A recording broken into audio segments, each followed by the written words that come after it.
आज का जो हमारा टॉपिक है वो है approach to hypertensive emergencies. Emergency में आप खड़े हैं, एक पेशेंट आपके पास एलिवेटेड ब्लड प्रेशर के साथ आ जाता है या प्राइमरी प्रेजेंटिंग कंप्लेंट उसकी किसी टारगेट एंड ऑर्गन डैमेज की होती है कि पेशेंट आपके पास आया अल्टर्ड स्टेट ऑफ कॉन्शियसनेस के साथ, पेशेंट आपके पास आया sudden onset of shortness of breath के साथ, पेशेंट आपके पास आया चेस्ट टाइटनेस के साथ, पेशेंट आपके पास आ जाता है डिस्कलरेशन ऑफ यूरिन एंड ओलिगूरिया के साथ, या पेशेंट आपके पास आता है ब्लरिंग ऑफ विजन के साथ। तो ये फीचर्स किसके होते हैं? टारगेट एंड ऑर्गन डैमेज के। तो इन में से किसी कंप्लेंट के साथ भी पेशेंट आपके पास आया, आपने वाइटल्स किए, ब्लड प्रेशर आपको मिला more than 180/110। So the blood pressure more than 180/110 with target and organ damage, this is called hypertensive emergency. ठीक है ना। और इसको आपने अर्जेंटली मैनेज करना होता है ताकि आप टारगेट एंड ऑर्गन डैमेज को प्रिवेंट कर सकें, उसको बचा सकें, उसकी प्रोग्रेशन को रोक सकें आगे जो है। अगर कोई एंड ऑर्गन डैमेज का फीचर नहीं है, पेशेंट कहता है कि मेरा वैसे ही सर दर्द कर रहा है हल्का सा, या बॉडी पेन्स हो रही हैं मुझे, थोड़ी सी ठंडे पसीने आ रहे हैं, थोड़े से मुझे जो है जी मतला रहा है मेरा वैसे ही, ठीक है ना, आँखों के पीछे दर्द हो रहा है, खिंचाव आ रहा है, आपने बीपी चेक किया, ब्लड प्रेशर 180/110 है और आपको हिस्ट्री एग्जामिनेशन पे कुछ नहीं मिला टारगेट एंड ऑर्गन डैमेज का, जो कि आपने प्रोटोकॉल फॉलो करना है, and blood pressure is more than 180/110 still, इसको आप हाइपरटेंसिव अर्जेंसी कहते हैं, एमरजेंसी नहीं है। और इसको आपने एमरजेंटली ट्रीट नहीं करना है, आपने फ़ौरन उसका बीपी नीचे उतारने की कोशिश नहीं करनी है उस वक्त जो है, सिर्फ आप डोज उसके एडजस्ट करके उसको भेज देंगे, उधर आपने कोई एमरजेंटली पीपी उसका नीचे नहीं गिराना है उस कंडीशन के अंदर। सो पहली चीज़ ये है कि आपको हाइपरटेंसिव एमरजेंसी डायग्नोज करना आती हो, कि आप लेबल करें कि फ़लाँ पेशेंट जो मेरे पास मोर देन 180/110 बीपी के साथ आया है, ये इस वक्त हाइपरटेंसिव एमरजेंसी में है या नहीं है। So the biggest task is that you know what to label and whom to label a patient with hypertensive emergency, कि किसको लेबल करना है। ये नहीं कि हर एक को लेबल कर दें, पढ़ गए ये हाइपरटेंसिव एमरजेंसी है, लेबल लेबिटालॉल मंगवाया लगा दिया उसको, जो ये नहीं करना आपने जो बैठ के। सो 3 तरह के टारगेट एंड ऑर्गन डैमेज होते हैं मेजरली जो आपके पास आते हैं। First one that is either related to your brain and eyes, second related to heart and the major vessels, third related to kidney. 3 major target and 2 special situations होती हैं pregnancy के अंदर, जिसको हम प्रीक्लेम्शिया एक्लेम्शिया कहते हैं, and secondly intra operative hypertensive crisis. ठीक है ना, ये आपके पास आ जाता है। सो इन चीज़ों को सामने रखते हुए आपके बैकग्राउंड में ये हो कि एक पेशेंट 180/110 के साथ आया है, मैंने क्या क्या चीज़ें रूल आउट करनी है ऊपर से नीचे, ये पहले लिख लें अपने जहन में आप, क्योंकि उसकी बुनियाद पर फिर आप हिस्ट्री एग्जामिनेशन आराम से कर लेंगे। अदरवाइज़ अगर मैं कोई हिस्ट्री एग्जामिनेशन की अप्रोच आपको दूंगा ना, तो फिर गुडमेड हो जाएगा आपके लिए डायग्नोसिस बनाना जो है ना। तो ऊपर क्या हो सकता है ब्रेन में उस पेशेंट को? Yes, patient might be having stroke, तो वो इस्केमिक स्ट्रोक हो सकता है उसको, जो आपके पास 180/110 से ज़्यादा आया है, उसके फिर जो पॉइंट्स हिस्ट्री और एग्जामिनेशन के रेलिवेंट है वो लिखते हैं साथ। या ICH हो सकता है, इंट्रासेरेब्रल हैमरेज हो सकता है उसको जो है, ठीक है ना। या तीसरे नंबर पे हाइपरटेंसिव इनकैफ हो सकता है उसको जो।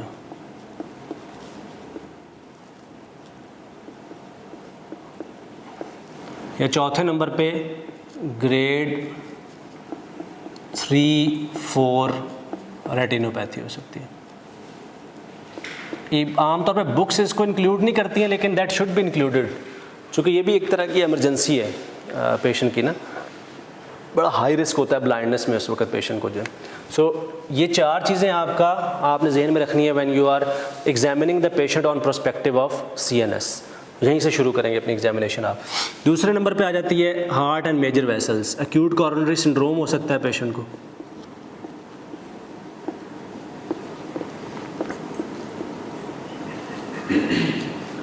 एक्यूट हार्ट फेलियर हो सकता है पेशेंट को, जिसको आप एक्यूट पल्मोनरी एडीमा भी कह सकते हैं। तीसरे नंबर पे एओर्टिक डाइसेक्शन हो सकती है मेजर वेसल की।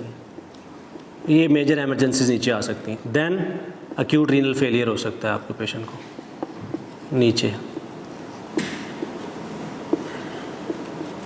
देन सिंपैथेटिक क्राइसिस आ सकते हैं, उसमें क्या आता है, फ्यूक्रोमोसाइटोमा, फ्यू आ सकता है। Then if the patient is pregnant, eclampsia, preeclampsia syndrome हो सकता है।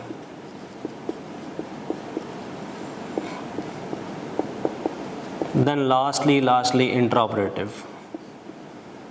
इंट्रा-ऑप हाइपरटेंसिव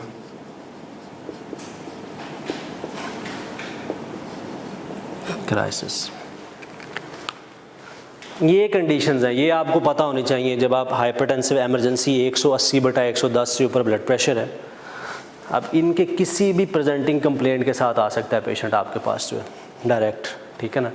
या आपको समझ नहीं आई, पेशेंट एक दफ़ा आया आपके पास, आपको प्रेजेंटिंग कंप्लेंट का आइडिया नहीं हुआ, बीपी चेक किया, अब आप इसी लाइन पे सोचें, ये स्ट्रोक तो नहीं है, ICH तो नहीं है, हाइपरटेंसिव इनकैफ तो नहीं है, ग्रेड 3-4 रेटिनोपैथी तो नहीं हो सकती, acute coronary syndrome, acute heart failure, aortic dissection, acute renal failure, sympathetic crisis, eclampsia, preeclampsia, intraoperative hypertensive crisis, ये कंडीशंस आती हैं जो हाइपरटेंसिव एमरजेंसी कहलाती हैं। So what will you find in history of ischemic stroke? Sudden onset of focal deficit. एक एक line लिख रहा हूँ मैं ताकि चीज़ें गुडमिड ना हो।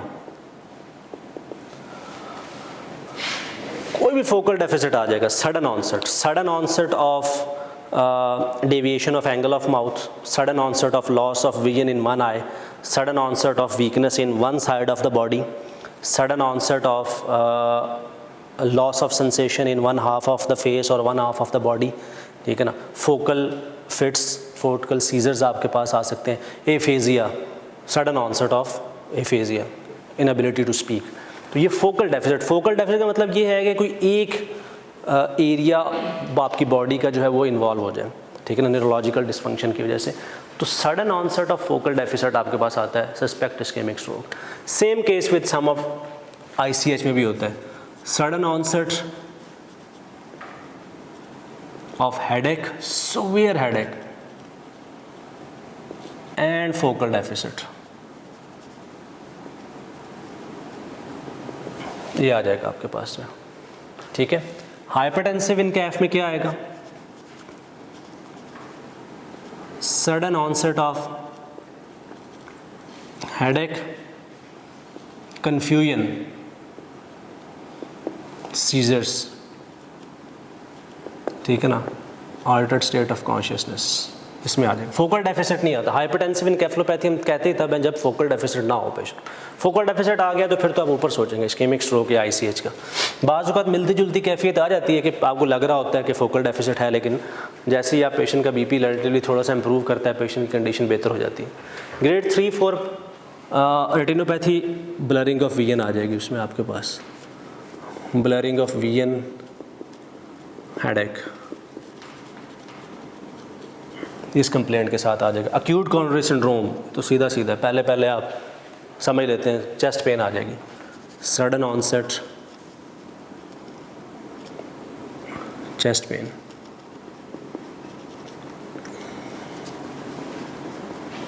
चेस्ट पेन आ जाएगा, SOB आ जाएगा, जो हमने पहले सिम्टम्स डिस्कस किए थे, पैल्पिटेशंस आ जाएंगे कोई आपके पास। Acute heart failure, again sudden onset of SOB, palpitation,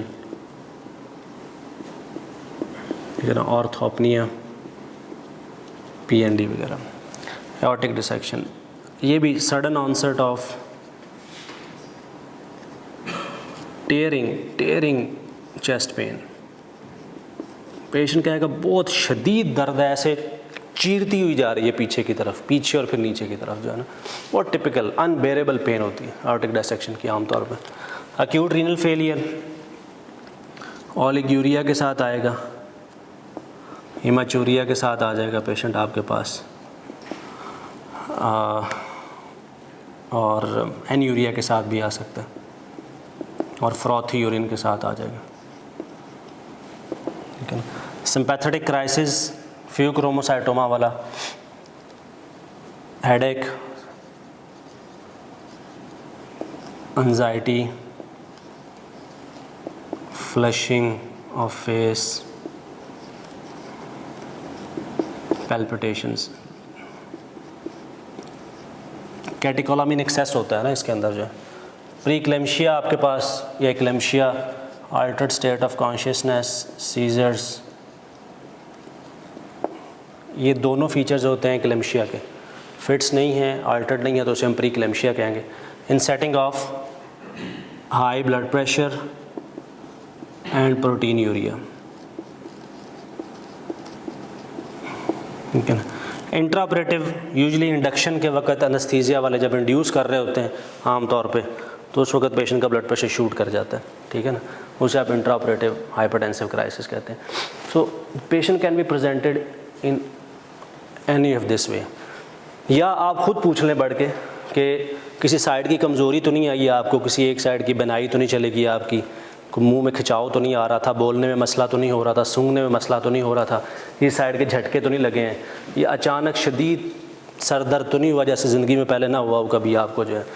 उसके बाद हाँ बातें अजीबोगरीब करना शुरू कर दी हो, मिर्गी का झटका लगा हो इनको जो है, आंखों से धुंधला नज़र आ रहा हो सर दर्द के साथ जो है, छाती में शदीद दर्द हो, सांस लेने में दुश्वारी हो, परेशानी आ गई हो, ऐसे लग रहा हो कि अभी जान निकल जाएगी मेरी, ठीक है ना। इसी तरह सांस लेने में दुश्वारी हो रही हो, धड़कन तेज़ हो गई हो, लेटा ना जा रहा हो सांस की ख़राबी की वजह से, टेयरिंग, शदीद चेस्ट पेन इतनी कि पीछे जैसे चीर रही है, उस तरह का दर्द तो नहीं शुरू हुआ, पेशाब में कमी तो नहीं महसूस कर रहे हैं, रंग तो नहीं बदल गया पेशाब का, कम तो नहीं हो गया है, झाग तो नहीं आ रही पेशाब में, या सर दर्द, अचानक से सर दर्द के साथ परेशानी, घबराहट, दिल की धड़कन का तेज़ हो जाना, ये तो नहीं महसूस कर रहे हैं आप जो है। या प्रेग्नेंट लेडी आई है जो कि अल्टर्ड स्टेट में आई है या सीजर्स के साथ आई है आपके पास। These are the presenting complaint in the history जो आप उस पेशेंट की लेंगे। अब रेलिवेंट एग्जामिनेशन आपने क्या करनी है, चूँकि हमने कोई डिटेल HOPI नहीं करना, इमरजेंसी में पेशेंट आपके पास आया, रेलिवेंट एग्जामिनेशन इसका क्या करेंगे आप जो है सामने खड़े होकर। की एग्जामिनेशन पॉइंट्स आपको पता होगा, ये कर लूँ मैं एक दफ़ा तो मैं क्लियरली रूल आउट कर दूँगा कि ये पेशेंट को कोई इमरजेंट कंडीशन है या नहीं है, ये टारगेट एंड ऑर्गन डैमेज है या नहीं है। इस्केमिक स्ट्रोक के लिए क्या करेंगे? यस, CNS कोई भी है, first of all assess the GCS देख लेंगे आप उस पेशेंट का जो है, देन प्यूपल्स देख लेंगे उसके, देन प्लांटर्स देख लेंगे आप उसके, ठीक है ना, देन स्पीच बोल के देखेंगे एफेजिया को रूल आउट करने के लिए, देन रैपिड मोटर असेसमेंट कर लेंगे पेशेंट के। तो GCS कम से कम देख लें, प्यूपल्स देख लें लाजमी उस पेशेंट के जो है, दोनों को अनइक्वल प्यूपल तो नहीं है किसी साइड का जो है, रेज ICH भी तो हो सकता है ना, ICP, तो इम्पेंडिंग जो है वो हर्निएशन में जा रहा हो पेशेंट, अनइक्वल प्यूपल हो सकता है उसमें पेशेंट का। प्लांटर्स क्या होते हैं सेंट्रल पैथोलॉजी के अंदर, अप गोइंग हो जाता है प्लांटर, आपको पता है, ठीक है ना, बेबिंस्की पॉजिटिव आ जाता होता है। स्पीच आप देख लेंगे कि एक्सप्रेसिव एफेजिया पेशेंट को है या नहीं है, एक्सप्रेसिव सेंसरी वो आ जाता है, वो सेंट्रल का फीचर है। रैपिड मोटर असेसमेंट दोनों साइड के, ये हाथ उठा के देख लें एक दफ़ा, अगर पेशेंट अभी कमांड फॉलो कर सकता है, इस तरह उसे कि आंखें बंद कर लें, अपनी उंगलियां पकड़वाएं, उसको इसको टाइटली बंद करें, खींचें, दोनों टाँगों को अगेंस्ट रेजिस्टेंस उठवा के देख लें आप एक दफ़ा, रैपिडली नीचे एंकल जर्क चेक कर लें, ऊपर जो है वो दोनों में से ब्रेकियोरेडियालिस या ब्रेकियालिस में से कोई एक चेक कर लें आप उस वक्त, ठीक है। ये आपने rapid examination. What will you order? CT brain plane,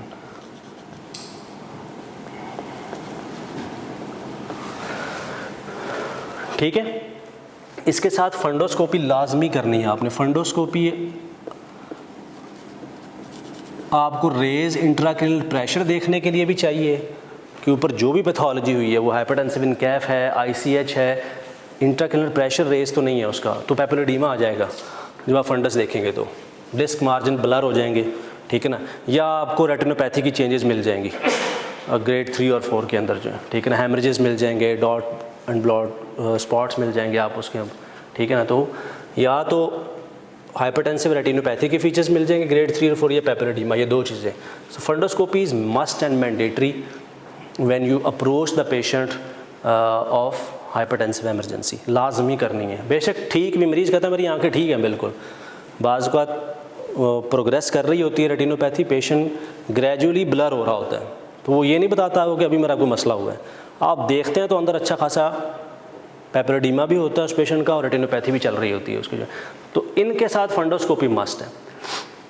साथ वाइटल्स उसके साथ आप करेंगे और BSL वगैरह वो सारा कुछ साथ चेक कर लेंगे आप उसके जो, ठीक है ना। कार्डिक के लिए आप क्या करेंगे, प्रीकॉर्डियम एग्जामिनेशन कर लेंगे, JVP देख लेंगे, चेस्ट ऑस्कल्टेट कर लेंगे। प्रीकॉर्डियम में वो गैलप या कोई मरमर, दो चीज़ों पे फोकस करना है। वेल्वुलर हार्ट डिजीज़ तो नहीं है पेशेंट को, गैलप तो नहीं आ रहा, फेलियर में तो नहीं है पेशेंट आपका इस वक्त, JVP अगेन फेलियर में, हार्ट फेलियर में तो नहीं है, चेस्ट ऑस्कल्टेशन में भी आप इसी को देख रहे हो कि चेस्ट में कोई पल्मोनरी एडीमा का फीचर तो नहीं आ रहा है। तीन चीज़ें आपने रैपिडली कर लेनी है उसकी एग्जामिनेशन के अंदर, और आपको साथ साथ हार्ट रेट का भी अंदाज़ा हो जाएगा कि ये रेगुलर आ रहा है, ये रेगुलर आ रहा है, फास्ट AFib तो नहीं चल रहा पेशेंट को साथ जो उसके। अच्छा ये हो गया। हाँ, sudden onset of tearing, aortic dissection, pulses deficit आपने देख लेना है, ये डिले, पल्सेस डेफिसिट AFib में देखते हैं, radio radial and radio femoral delay.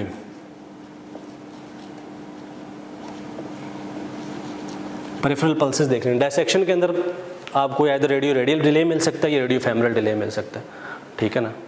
तो ये अपने जहन में साथ चलाते जाना है आपने जो, ठीक है ना। यूरिन की एग्जामिनेशन कर लेनी है, पेशेंट को कैथेटराइज कर देना, यूरिन का कलर देख लें, यूरिन भिजवा दें आप यूरिन एग्जामिनेशन के लिए पेशेंट की जो है ना साथ।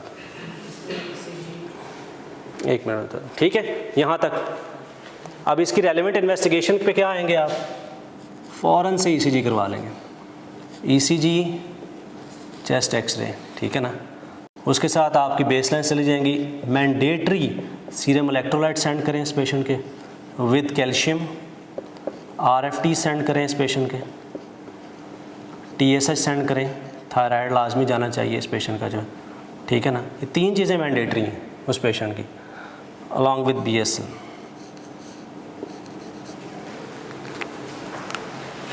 ECG, chest x-ray, electrolytes, calcium, RFTs, TSH and BSL देख लें। कैरोटिड्स भी ऑस्कल्टेट कर लें अगर आपको इस्केमिक स्ट्रोक का लग रहा है तो, ठीक है ना।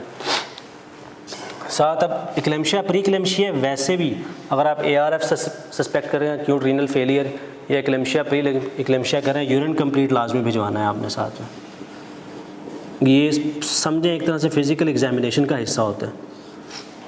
इसमें फिर आप देखेंगे कोई कास्ट सेल्स तो नहीं आ रहे हैं। एक्यूट रीनल फेलियर में क्या आ रहा होता है, कोई अगर ATN हुआ है पेशेंट को तो कास्ट सेल्स आ जाएंगे, RBC कास्ट आ जाएगी उस पेशेंट की आपको जो। इक्लेम्शिया प्री इक्लेम्शिया में आपको प्रोटीन यूरिया मिल जाएगा उस वक्त जो, ठीक है। सो ये रैपिड आपने चीज़ें देखनी है।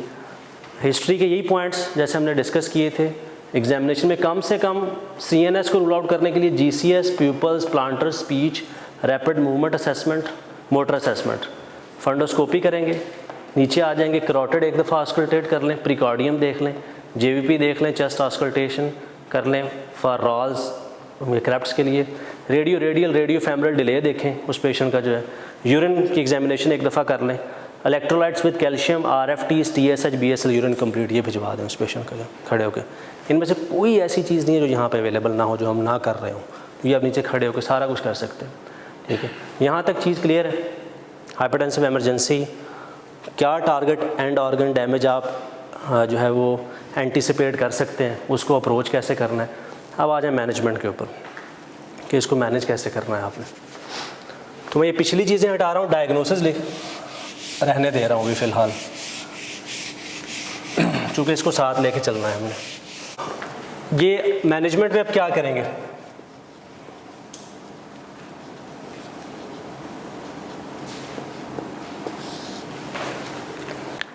दो एस्पेक्ट हैं, 3 या 4 मोटे प्रिंसिपल्स हैं जो आपको याद होने चाहिए। देन उसके बाद आता है कि आपने क्या देना है, किस डोज के अंदर देना है उसको जो है, और कितनी देर के लिए देना है उसको। व्हेन विल यू से कि ये पेशेंट अब हाइपरटेंसिव एमरजेंसी से आउट है, अब ये जा सकता है घर अपने जो है, ठीक है ना। तो पहला प्रिंसिपल मैनेजमेंट का क्या है, Apart from these three diagnoses, aortic dissection, sympathetic crisis like pheochromocytoma, eclampsia and preeclampsia, किसी भी हाइपरटेंसिव इमरजेंसी में आपने इनिशियल आर के अंदर, फर्स्ट आर के अंदर 25% से ज़्यादा रिडक्शन बीपी की नहीं करनी है. Don't reduce blood pressure to more than equal to 25%. ठीक है, इन फर्स्ट आवर, पहले घंटे में नहीं करना. 25% तक आप कर लें पहले घंटे के अंदर. देन आप gradually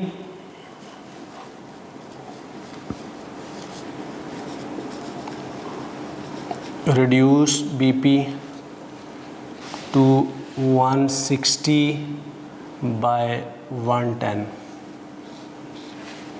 in next 2 to 6 hours. फर्ज करें एक पेशेंट आपके पास आया था 200 by 120 BP के साथ, तो आप मैक्सिमम उसकी कितनी रिडक्शन करेंगे पहले घंटे में? 25%. उसका 175 से 180 सिस्टोलिक तक ब्लड प्रेशर ले आए आप पहले घंटे में. उसके बाद अगले 2 से 6 घंटे तक आपने बीपी इतना रखना है 160 by 100 या 160 by 110 तक. देन 24 आवर्स तक, नेक्स्ट 24 आवर तक, नेक्स्ट 24 to 48 आवर्स में आप ग्रेजुअली नॉर्मलाइज करेंगे बीपी को. That is around 140-90 पे ले आएंगे बीपी को आप.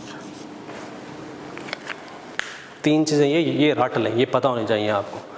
हाथ पांव फूलने नहीं चाहिए कि 240/130 या 140 बीपी के साथ पेशेंट आ गया तो अब 80 मिलीग्राम लैसिक्स लगा दें, 2 कैप्टोटन रखवा दें, एमोडेप भी खिला दें और 2 घंटे बाद आप कहें कि जी बीपी 150-90 कर लिया है आपने ना. सेरेब्रल हाइपोपरफ्यूजन होती है, उसकी इन टर्म्स मॉर्बिडिटी भी बढ़ती है, मोर्टेलिटी भी बढ़ती है. बेशक इस्केमिक स्ट्रोक का पेशेंट है, ऊपर ब्लीड हुआ है पेशेंट का, रेटिनोपैथी चल रही है फ्रैंक ग्रेड 4 की, उसको एमआई चल रहा है फुल ब्लोन, उसको फेलियर में है वो पेशेंट, रीनल फेलियर में है वो. इन सब कंडीशन में यही प्रिंसिपल फॉलो करना है आपने. हाँ, उनके लिए डिफरेंट है. एओर्टिक डायसेक्शन है, सिंपैथेटिक क्राइसिस है, एक्लेम्शिया है. इन 3 के लिए थोड़ा सा फ़र्क है. So for these 3 condition,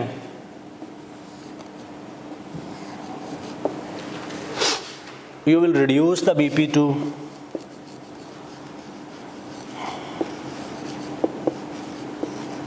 140 systolic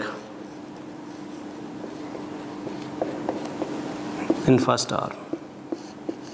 इसमें आप ले आएंगे 140 तक जो, बल्कि एओर्टिक डायसेक्शन में तो बेहतर है कि आप 120 तक ले आएं अगर पेशेंट टॉलरेट करता है.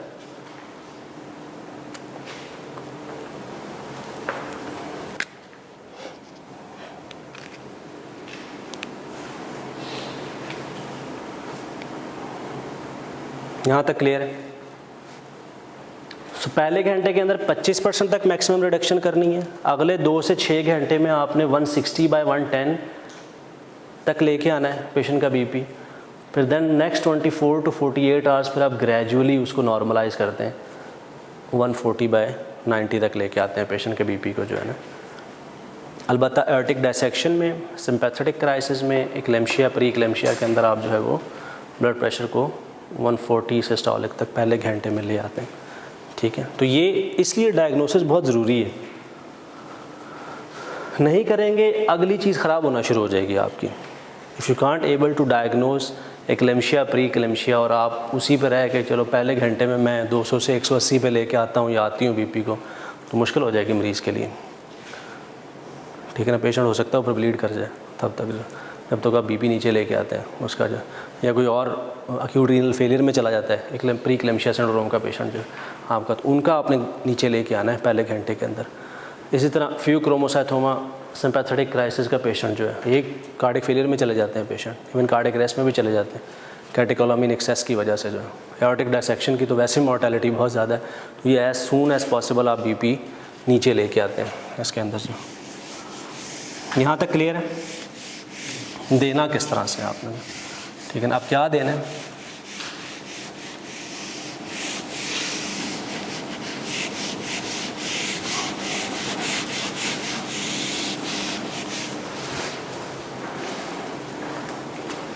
क्या देंगे, व्हाट ऑप्शंस अवेलेबल। बुक में तो बहुत सारी ऑप्शंस है हमारे पास, हमने वो डिस्कस करनी है जो हमारे पास यहाँ पे अवेलेबल होती हैं कॉमनली। जब आप एमरजेंसी में खड़े होते हैं या अगर क्लिनिक पे हैं अपने आप और आपने बाहर से की फार्मेसी से कोई इंजेक्शन मंगवाना है, तो आपको ये पता होना चाहिए कि यहाँ पे अवेलेबल क्या होता है, ठीक है ना। वैसे तो जो हमारे पास थ्योरेटिकली ऑप्शंस होती हैं उसमें IV, CCBs हैं, कैल्शियम चैनल ब्लॉकर्स हैं, इसमें निकार्डिपिन वगैरह हैं।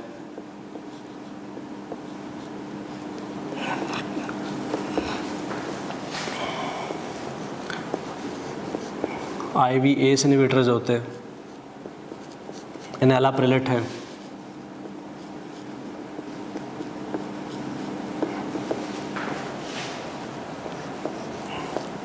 IV नाइट्रोग्लिसरीन्स होते हैं, वेज़ोडाइलेटर्स, इसमें सोडियम नाइट्रोप्रोसाइड आता है, नाइट्रोग्लिसरीन्स वगैरह आती हैं। डायरेक्ट वेज़ोडाइलेटर्स आते हैं आपके पास,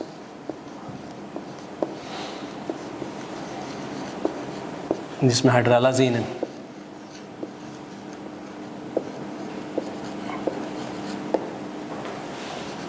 और बीटा ब्लॉकर्स आते हैं।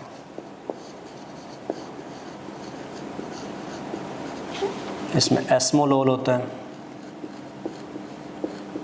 अवेलेबल है आपके पास, और लेबेटालॉल अवेलेबल है।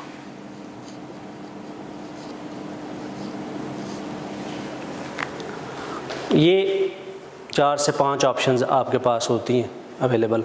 अब इसमें हमारे पास क्या क्या अवेलेबल है यहाँ पे कॉमनली, शायद वैसे तो सारा कुछ ही मिल जाए आपको मुशक्क़त करके, लेकिन कॉमनली क्या अवेलेबल होता है, नाइट्रोग्लिसरीन्स अवेलेबल होते हैं, हाइड्रालाजीन अवेलेबल होता है, और लेबेटालॉल अवेलेबल होता है। ये 3 चीज़ें IV में अवेलेबल होती हैं आपके पास। ये IV ऑप्शन है सारी की सारी, ओरल की नहीं, IV ऑप्शन है आपके। नाइट्रोग्लिसरीन है, हाइड्रालाजीन है, लेबेटालॉल है। ये तीनों यहाँ पे मैं लेके आया था।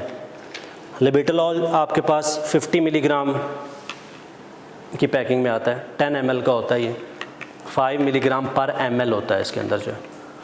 सो 10 ml की वायल होती है, 5 मिलीग्राम पर ml, एंड टोटल इसके अंदर कितना होता है 50 मिलीग्राम, ठीक है।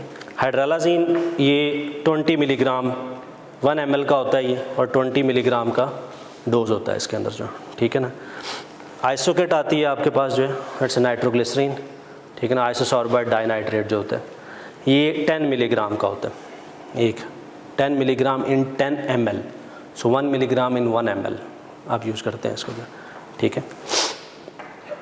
अच्छा, हाइड्रालाजीन आप बोलस में देते हैं हमेशा, यूजुअली बोलस में दिया जाता है ये। लेबेटालॉल बोलस में भी दे सकते हैं आप, इसकी इन्फ्यूजन भी चला सकते हैं, दोनों कर सकते हैं।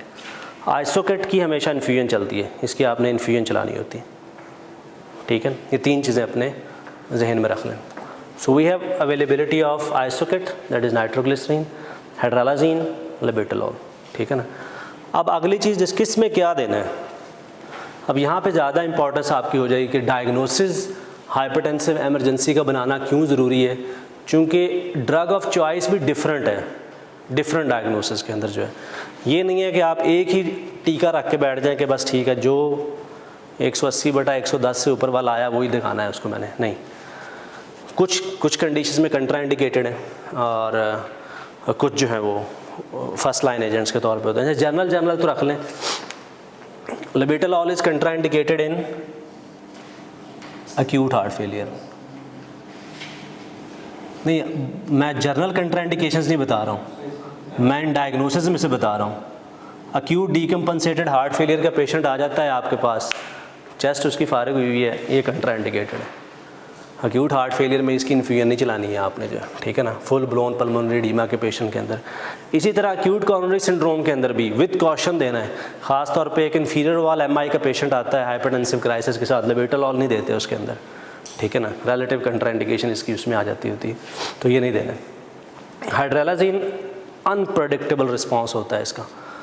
आप ये समझें कि it's always second line agent, कभी भी आपने एज अ फर्स्ट लाइन नहीं देना है इसको। एक तो थोड़ा ड्यूरेशन ऑफ एक्शन भी अनप्रेडिक्टेबल है इसका, 30 मिनट टू 1 आवर लगते हैं इसको अपना एक्शन लेने में, 4 to 6 आवर्स तक इसका रहता है, लेकिन प्रलॉन्ग भी हो जाता है कई दफ़ा और अनप्रेडिक्टेबल भी होता है कई दफ़ा हाइड्रोलाजीन का जो है। तो ये आपने इस हवाले से अवॉइड करना है थोड़ा सा। नाइट्रोग्लिसरीन्स यस दे सकते हैं इन सब में, लेकिन एक प्रिकॉशन, बड़ी प्रिकॉशन के साथ आपने ये देखना है कि पेशेंट फास्फोडाइस्ट्रेज इनहिबिटर लेके ना आया हो उस वक्त जो है, जैसे सिल्डेनाफिल है, वायग्रा वगैरह है, ये चीज़ें ना ली हो। ये आपने क्वेश्चन लाजमी पूछना है उससे, फास्फोडाइस्ट्रेज इनहिबिटर। अगर आप फास्फोडाइस्ट्रेज इनहिबिटर के साथ दे देंगे, पेशेंट आपका रिफ्रैक्टरी हाइपरटेंशन में चला जाता है, मोस्ट ऑफ द टाइम वो रिस्पॉन्ड भी नहीं करती किसी ट्रीटमेंट को, बाज़ औक़ात जो, ठीक है ना। तो प्रोफाउंड हाइपरटेंशन होती है उसके अंदर जो, ठीक है। तो ये जर्नल एक चीज़ें हैं ताकि आपको एक आइडिया हो कि इम्पॉर्टेंस कितनी है देने की, कौन सा एजेंट हमने कब देना है।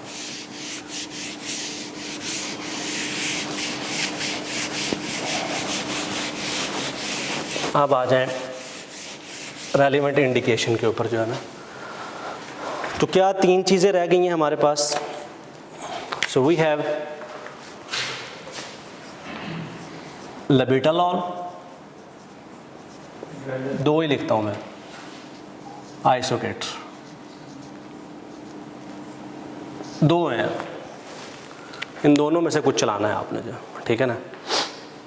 इस्केमिक स्ट्रोक का पेशेंट आता है आपके पास, if blood pressure is,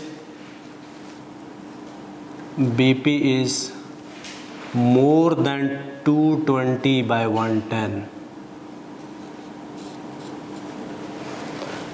ischaemic stroke के पेशेंट में अगर ब्लड प्रेशर मोर देन 220/110 है, फिर आप कोई एंटी हाइपरटेंसिव एजेंट देंगे उसको, और वो भी IV देंगे उसको, ओरल नहीं, IV ही देंगे और इन्फ्यूजन फॉर्म के अंदर देंगे उसको। And you will reduce the BP by merely 15%, and then you will gradually reduce the BP over 3 to 4 days. बहुत अहम है ये, हम अक्सर दे देते होते हैं 190/100 BP है, था एंटी हाइपरटेंसिव तो पहले दी ना उसको, नहीं देनी है आपने, नहीं देनी। अगर उसका ब्लड प्रेशर 220/110 से कम है, and you are not supposed to be giving TPA, जो कि हम नहीं दे रहे होते यहाँ पे पाकिस्तान में। कुछ सेंटर्स हैं, स्ट्रोक सेंटर्स, जहाँ पे अवेलेबिलिटी है, लेकिन अक्सर औक़ात गवर्नमेंट सेटअप्स के अंदर भी और बाकी भी TPA अवेलेबल नहीं होता है, या पेशेंट TPA की विंडो के अंदर नहीं आया है, 4.5 घंटे के अंदर वो लैंड नहीं किया है आपके पास, then you will not reduce the BP अगर उसका ऑलरेडी प्रेजेंटेशन पे 220/110 से कम है। आप 48 आवर के बाद एंटी हाइपरटेंसिव एजेंट डालेंगे, या तब ट्रीट करेंगे अगर वो 220/110 से ऊपर चला जाता है, वो भी IV इन्फ्यूजन फॉर्म में, और वो भी आपने रिडक्शन सिर्फ 15% करनी। समझ गया क्या? स्ट्रोक का थोड़ा सा ये इस मामले में डिफरेंस क्यों?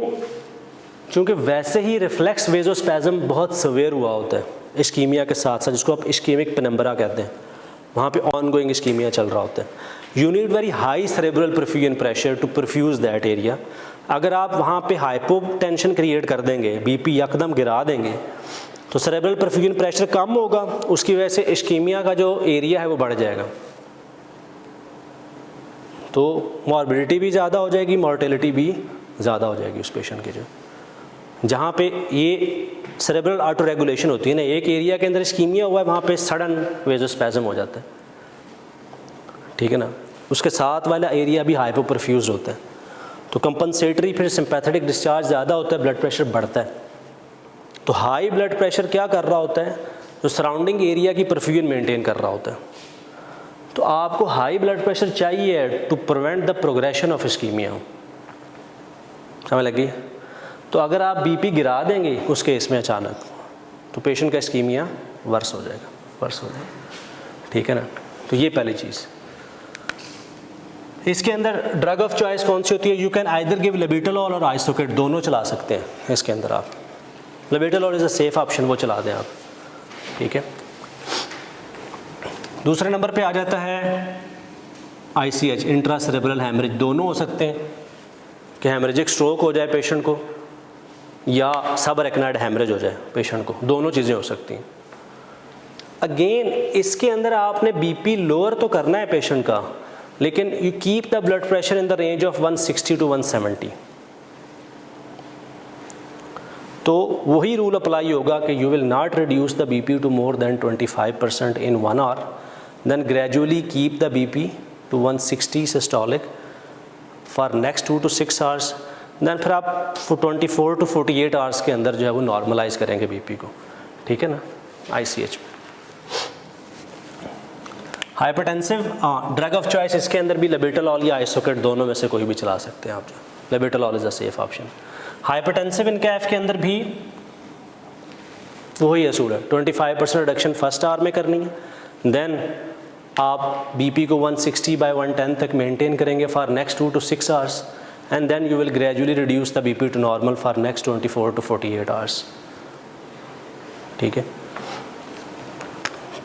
इसमें भी ड्रग ऑफ चॉइस जो है वो लेबिटोलॉल भी दे सकते हैं, आइसोकेट भी। Labetalol is preferred agent.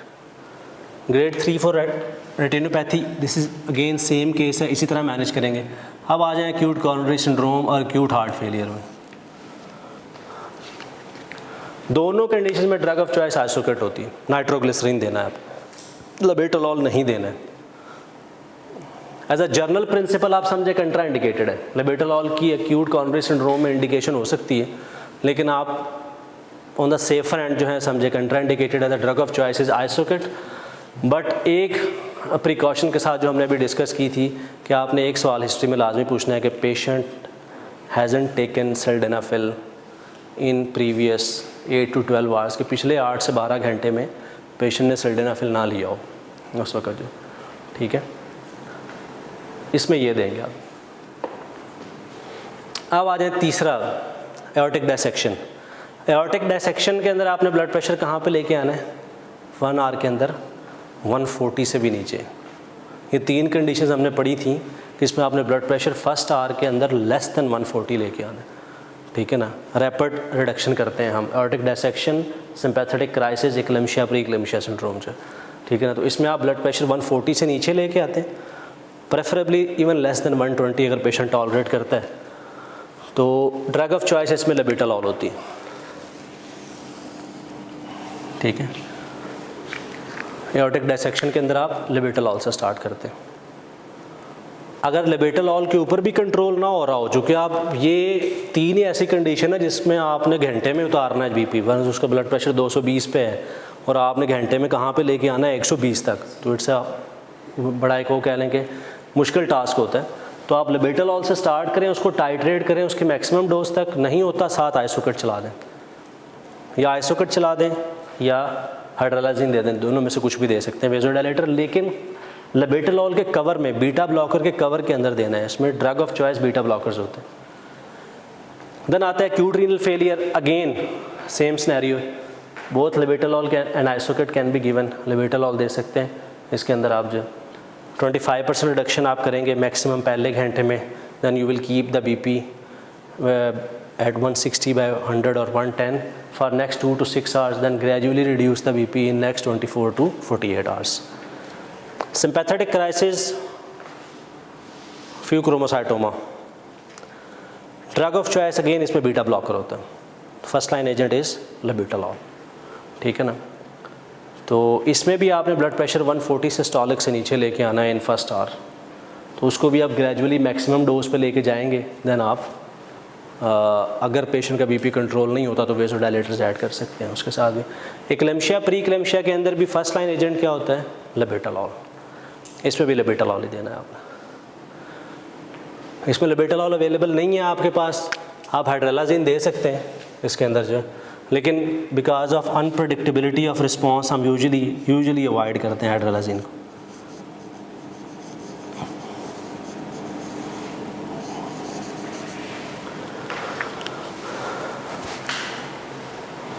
Intraoperative hypertensive crisis ये कब कहते हैं हम?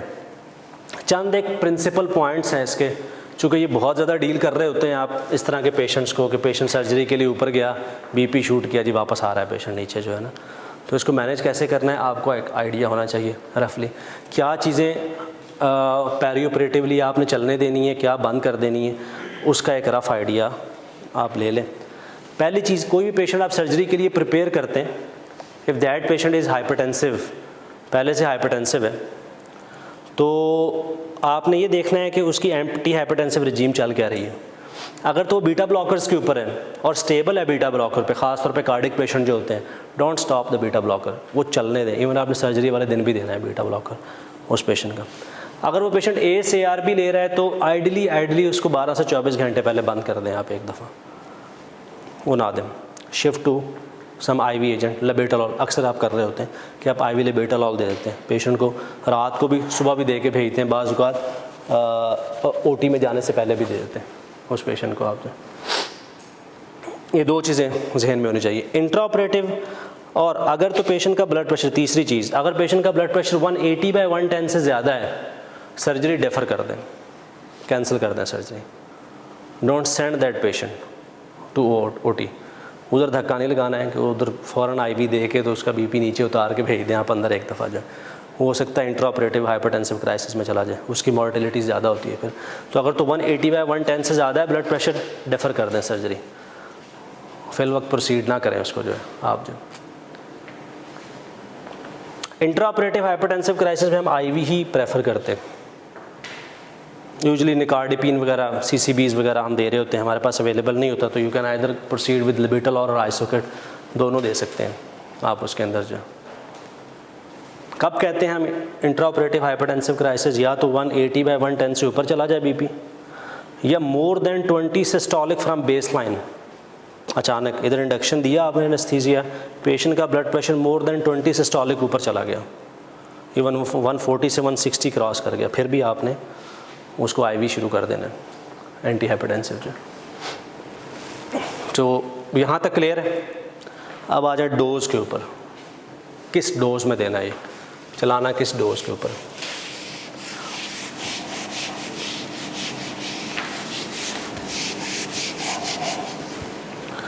इधर मैं ये तीसरा नाम भी लिख देता हूँ, हाइड्रोलाजीन।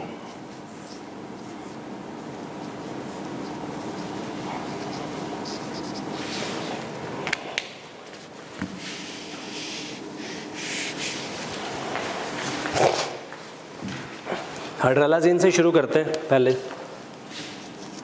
10 मिलीग्राम आप देते हैं इसको पहले, over 3 to 5 minutes. You wait for 30 minute to 1 hour। If adequate response नहीं आता है, you can repeat the dose up to maximum 20 milligram.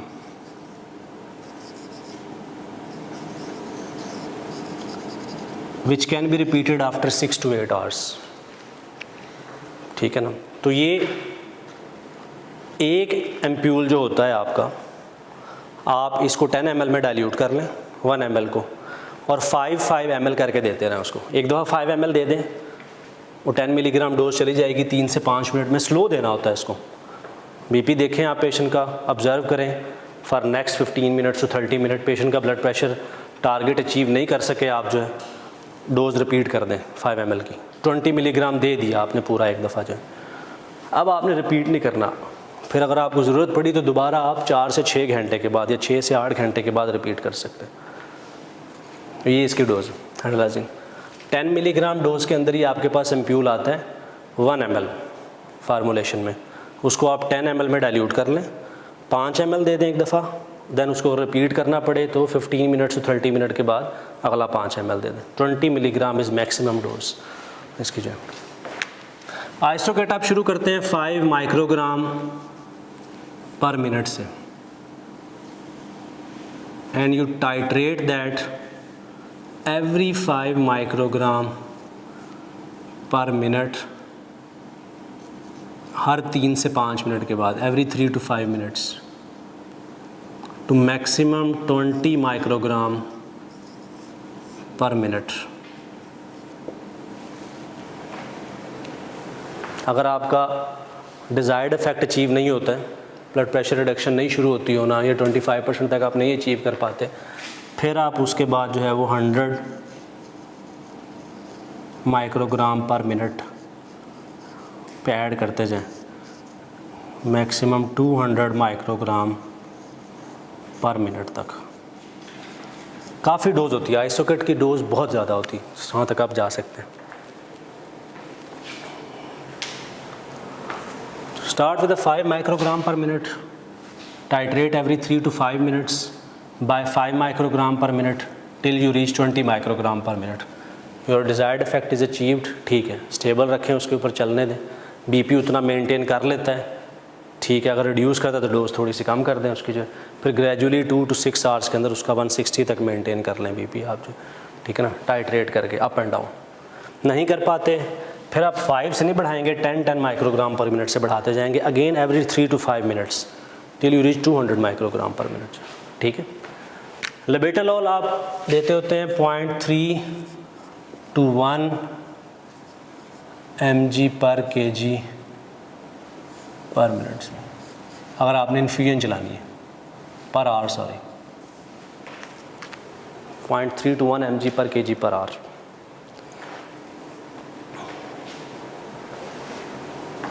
मतलब एक 70 kg का बंदा है तो आप 20 mg to 70 mg per hour की डोज पे चला सकते हैं उस पेशेंट को जो है ना, अगर इन्फ्यूजन चला रहे हैं लेबेटालॉल की। तो स्टैट डोज आपने जो है वो 0.3 mg to 1 mg पर kg से ही देनी होती है। मैक्सिमम स्टैट डोज जो दे सकते हैं आप वो 20 मिलीग्राम की दे सकते हैं बस। दूसरे लफ्ज़ों में तो 0.3 mg पर kg, बस एक ही याद रख लें।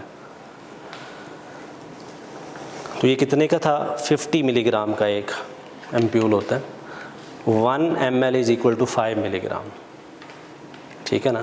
तो आप क्या करेंगे, स्टार्ट कहाँ से करेंगे, 0.3 से। 70 kg का बंदा है तो 20 मिलीग्राम दे देंगे आप उसको शुरू में, then you reassess after every 15 to 30 minute, आप रीअसेस करते जाएंगे और यू रिपीट द बोलसेस, या आप 0.3 to 1 mg पर kg पर आवर से इन्फ्यूजन चला देंगे, लाइक 20 mg पर आवर से आप स्टार्ट, बेसिक्स यहाँ से स्टार्ट करके आप उसकी इन्फ्यूजन चलने दें। मैक्सिमम क्यूमुलेटिव डोज इसकी 300 मिलीग्राम होती है, 300 मिलीग्राम से ज़्यादा नहीं देना पूरे दिन में।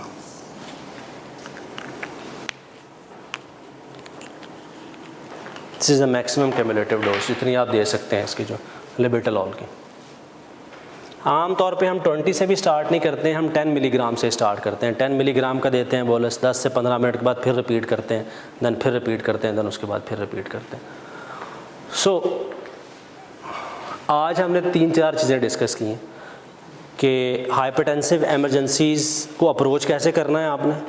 So first thing is first कि आपको ये आइडिया हो कि किसको हाइपरटेंसिव एमरजेंसी कहा जाता है, ताकि आप लेबल कर सकें कि ये फ़लाँ हाइपरटेंसिव एमरजेंसी है, ब्रैकेट के अंदर लिखें ये ACS है, ये एक्यूट पल्मोनरी एडीमा है, ये ICH है, ये इस्केमिक स्ट्रोक है, पेशेंट को preeclampsia eclampsia syndrome, what emergency patient actually is having. Then उसी के रेलिवेंट हिस्ट्री और एग्जामिनेशन के पॉइंट्स जो कि हमने बहुत की डिटेल नहीं, बहुत सारी चीज़ें और भी हैं जो करते होते हैं हम, लेकिन फ्रॉम द स्टार्ट बिगिनर्स के लिए जब आप जाएं तो ये वो चीज़ें जो मिस नहीं होनी चाहिए, रेड फ्लैग्स हैं, ये रेड लाइंस, इनमें से एक चीज़ भी मिस नहीं होनी चाहिए, ना हिस्ट्री के अंदर, ना एग्जामिनेशन के अंदर, और ना ही इन्वेस्टिगेशन के अंदर। कि आप हाइपरटेंसिव एमरजेंसी को अप्रोच कर रहे हैं और पेशेंट अल्टर्ड स्टेट के साथ आया और आप CT फारग कर दें, या आपको फोकल डेफिसिट मिला, आपने CT नहीं कराया, तो ये वो नेग्लिजेंस है आपके एंड से।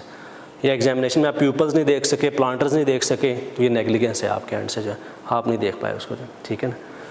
या चेस्ट पेन का पेशेंट आया, आपने ECG मिस कर दी उस पेशेंट की, तो ये नेग्लिजेंस है आप। या ओलिगोयूरिया एनयूरिया का पेशेंट आया, आपने यूरिन एनालिसिस मिस कर दिया उसका, ये नेग्लिजेंस है आपके एंड से। तो हिस्ट्री में क्या देखना है, एग्जामिनेशन में, इन्वेस्टिगेशन में। देन वी डिस्कस कि ड्रग ऑफ चॉइस क्या क्या हैं इन डायग्नोसिस की, जो हाइपरटेंसिव एमरजेंसीज़ हैं इनकी ड्रग ऑफ चॉइस क्या क्या है हमारे पास अवेलेबल, और उसकी चेदा कंट्राइंडिकेशंस क्या हैं, देन उसकी डोज क्या है, देन मेजर प्रिंसिपल्स क्या हैं देने के। की नोट, फुट नोट, वो 3 पॉइंट्स हैं कि in majority of diagnosis except aortic dissection, sympathetic crisis and eclampsia preeclampsia syndrome, बाकी जितने डायग्नोसिस भी हैं 1 आवर में आप कितनी रिडक्शन करेंगे, maximum 25%। Then you will bring the blood pressure to 160/100 or 110 in next 2 to 6 hours. Then you will gradually reduce the BP to in next 24 to 48 hours. आप कितना लेंगे, 140/90 से नीचे लेके आएंगे आप। In aortic dissection, sympathetic crisis, eclampsia, preeclampsia syndrome, आप पहले घंटे के अंदर ही कोशिश करेंगे कि 140 सिस्टोलिक से ब्लड प्रेशर को नीचे लेके आएँ, ठीक है ना। हमारे पास आईवी फार्मूलेशन के अंदर जो कॉमनली अवेलेबल ड्रग्स हैं वो लिबेटलॉल है, आइसोकेट है, हाइड्रालाजीन है, ये 3। Isoket is majorly indicated as a first line agent in ACS और एक्यूट हार्ट फेलियर, बाकी सब के अंदर कमोबेश आप labetalol as a first line agent के तौर पे दे सकते हैं, ठीक है ना। लिबेटलॉल की डोज होती है 0.3 to 1 mg पर kg, अगर इन्फ्यूजन में चला रहे हैं तो पर आवर के साथ होगी, अदरवाइज 0.3 mg पर kg आपने स्टैट डोज में देना है। मैक्सिमम स्टैट डोज 20 mg है और मैक्सिमम क्यूमुलेटिव डोज उसकी 300 मिलीग्राम है, इससे ज़्यादा नहीं दे सकते आप। आइसोकेट 5 माइक्रोग्राम पर मिनट, उसको आप फिर एवरी 3 to 5 मिनट 5 माइक्रोग्राम पर मिनट ऐड करते जाएंगे टिल मैक्सिमम 20 माइक्रोग्राम पर मिनट। जो है नहीं रिस्पॉन्स आता फिर आपने 10 माइक्रोग्राम पर मिनट से ऐड करना है, for every 3 to 5 minute maximum 200 microgram पर मिनट पे आ जाएंगे। आइसोकेट का टैकीफाइलैक्सिस होता है, ये जहन में रखना है, 48 आवर्स के बाद इसका असर ख़त्म हो जाता है, फिर नहीं ये BP लो करती, ठीक है ना। तो आपने एक्यूट सेटिंग के अंदर ही पेशेंट को 24 to 48 आवर्स के लिए मैक्सिमम चलानी है आइसोकेट। एक मेजर कंट्राइंडिकेशन आइसोकेट की हमने पढ़ी थी कि पेशेंट ने फास्फोडाइस्ट्रेज इनहिबिटर ना लिया हो इन रीसेंट पास्ट के अंदर। हाइड्रालाजिन 10 मिलीग्राम देंगे स्लोली ओवर 3 to 5 मिनट्स, और उसको आप 30 मिनट्स के बाद रिपीट करेंगे, और मैक्सिमम डोज आप 20 मिलीग्राम दे सकते हैं, जिसको आप आफ्टर 4 to 6 आवर्स रिपीट करेंगे फिर अगर ज़रूरत पड़ती है आपको। Not a first line agent in any case and not recommended because of unpredictable response. Thank you very much, शुक्रिया।